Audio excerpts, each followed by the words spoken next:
اس مہینے میں بندہ اگر محروم رہے تو وہ شخص کیسا بدبخت ہوگا، کیسا بدبخت ہوگا وہ شخص۔ حضرت انس بن مالک رضی اللہ تعالی عنہ کہتے ہیں کہ رسول پاک صلی اللہ علیہ وسلم تشریف لائے اور ممبر کی پہلی سیڑھی پر آپ نے قدم رکھا۔ کہاں پر؟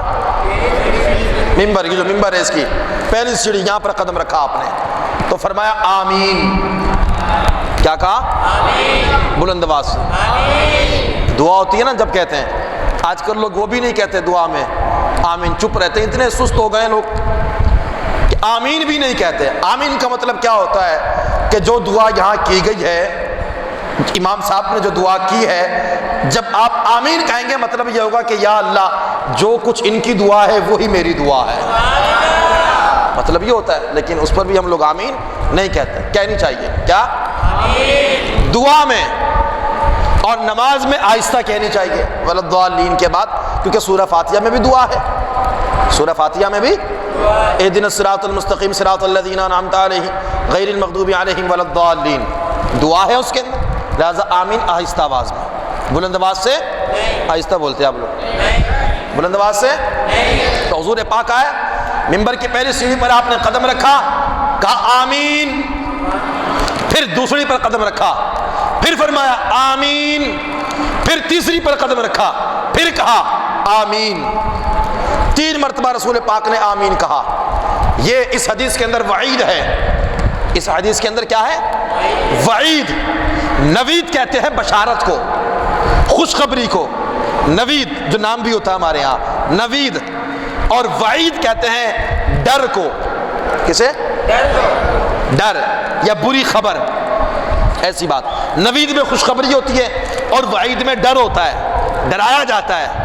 کعب رسول پاک پہلی سیڑھی پر قدم رکھا، فرمایا آمین، دوسری پر قدم رکھا، کہا آمین، تیسری پر قدم رکھا، کہا آمین۔ حدیث کے راوی حضرت انس بن مالک کہتے ہیں جب رسول پاک تیسری پر قدم رکھ کر بیٹھ گئے، حضرت معاذ بن جبل نے عرض کیا، یا رسول اللہ صلی اللہ علیہ وسلم آپ 3 سیڑھیوں پر قدم رکھا، آپ نے کہا آمین، یہ آمین آپ نے کیوں کہا؟ تو رسول پاک نے ارشاد فرمایا کہ جبریل امین میرے پاس آئے اور آ کر انہوں نے مجھ سے یہ کہا کہ یا رسول اللہ صلی اللہ علیہ وسلم ہلاک ہو گیا وہ شخص جس نے ماہ رمضان کا مہینہ پایا مگر پھر بھی اس مہینے میں رب کی عبادت کر کے وہ اپنے آپ کو رب سے بخشوا نہ سکا، اپنے آپ کو رب سے بخشوا نہ سکا۔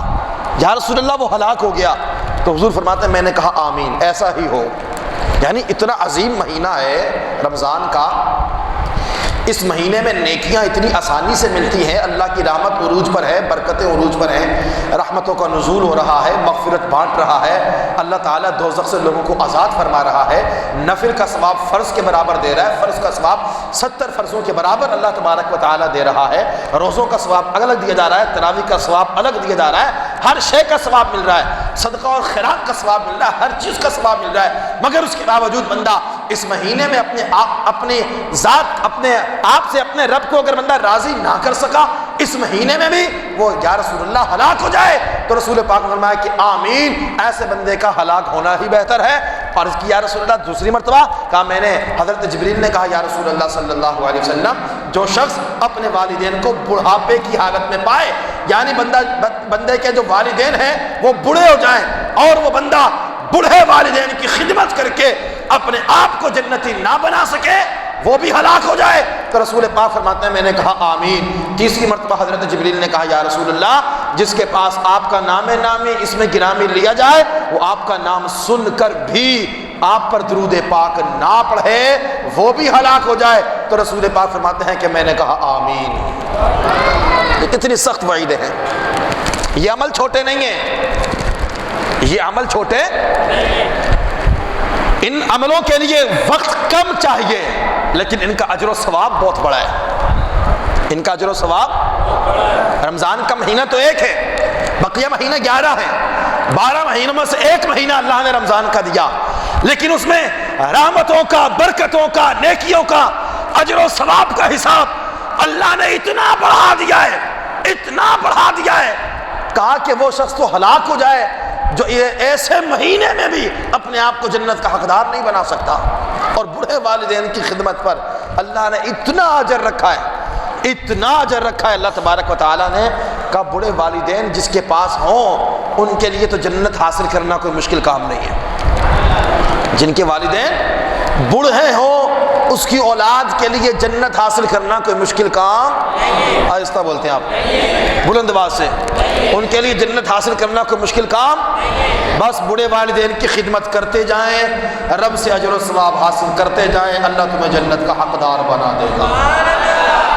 اور آقا کی تو شان ہی نرالی ہے، کہا کہ جس کے سامنے حضور کا نام لیا جائے اور وہ رسول اللہ پر درود و سلام نہ پڑھے، جو ان تین باتیں اس میں کی گئی، ماہ رمضان کا مہینہ جسے ملا، بوڑھے والدین جسے ملے، نبی اکرم کا نام جس کے سامنے لیا گیا، اس نے ان تین کاموں کو دیکھ کر ان کا جواب نہیں دیا، دنیا میں ذلیل و رسوا ہوگا، آخرت میں ذلیل و خوار ہو کر وہ بندہ عذاب الہی میں گرفتار کر دیا جائے گا۔